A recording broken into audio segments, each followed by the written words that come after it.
Hi friends, welcome to Anitha's kitchen. இன்றைக்கி நம்ம dinner சீரியஸில் பணியாரம் வித் டொமேட்டோ சட்னி பார்க்க போகிறோம்.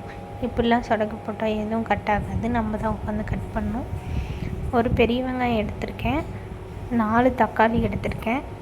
எல்லாத்தையும் சின்ன சின்னதாக பெருசாக எப்படி வேணால் கட் பண்ணிக்கோங்க. தக்காளியில் இருக்க அந்த காம்பு பகுதி நான் எப்பயும் யூஸ் பண்ண மாட்டேன், அதனால் அதெல்லாம் ரிமூவ் பண்ணிடுவேன். 3 பூண்டு சேர்த்துக்கோங்க. தக்காளி சட்னி நிறைய டிஃப்ரெண்ட் வெரைட்டிஸில் செய்யலாம். இந்த டேஸ்ட் தான் எங்களுக்கு ரொம்ப பிடிக்கும், திரும்ப திரும்ப நாங்கள் செஞ்சு சாப்பிடுவோம். வாங்க ரெசிபிக்குள்ளே போகலாம். பேனில் ஆயில் விட்டுட்டு கடலைப்பருப்பு, உளுத்தம்பருப்பு, கொத்தமல்லி, கொஞ்சமாக சீரகம், 2 மிளகு, பூண்டு, கட் பண்ணி வச்சுருக்க வெங்காயம், தக்காளி எல்லாத்தையும் ஆட் பண்ணிவிட்டு ஒரு 10 to 15 மினிட்ஸ் நல்லா அந்த தக்காளியோட பச்சை வாசம் போகிற அளவுக்கு வேக வச்சுக்கோங்க.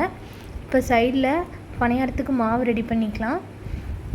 ரெடி பண்ணி வச்சுட்டு பணியாரக்கல் வச்சு சூடு பண்ணிக்கோங்க.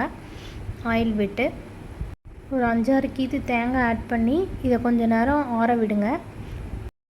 அதே சமயம் பணியாரக்கல் ரெடி ஆயிடுச்சு. இப்போது ரெடி பண்ணி வச்சுருக்கத பணியார மாவை எடுத்து ஊற்றிக்கலாம். நல்லா பாருங்கள், சாஃப்டாக இருக்குது. பணியாரம் ஆனால் லைட்டாக புளிக்கிற மாதிரி இருந்துச்சு, அதனால் நான் ஒரு பெரிய வெங்காயத்தை கட் பண்ணி அதில் கொஞ்சம் கருவேப்பிலை, 2 மிளகாய் போட்டு ஆட் பண்ணி சுட்டுட்டேன். இது அதை விட சூப்பராக இருக்கும். சில டைம் மாவு புளிச்சிச்சின்னா இந்த மாதிரி ட்ரை பண்ணி பாருங்கள், கண்டிப்பாக பெஸ்ட் ரிசல்ட்ஸ் கிடைக்கும். சட்னி நான் தாளிச்சிட்டேன். உங்களுக்கு தாளிப்பு வேணும்னா சேர்த்துக்கலாம், இல்லைனா அப்படியே கூட சாப்பிட நல்லா ருசியாக தான் இருக்கும்.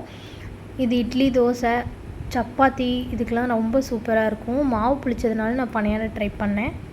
நீங்களும் செஞ்சு பார்த்துட்டு எப்படி இருக்குன்னு கமெண்ட்ஸ் பண்ணுங்கள்.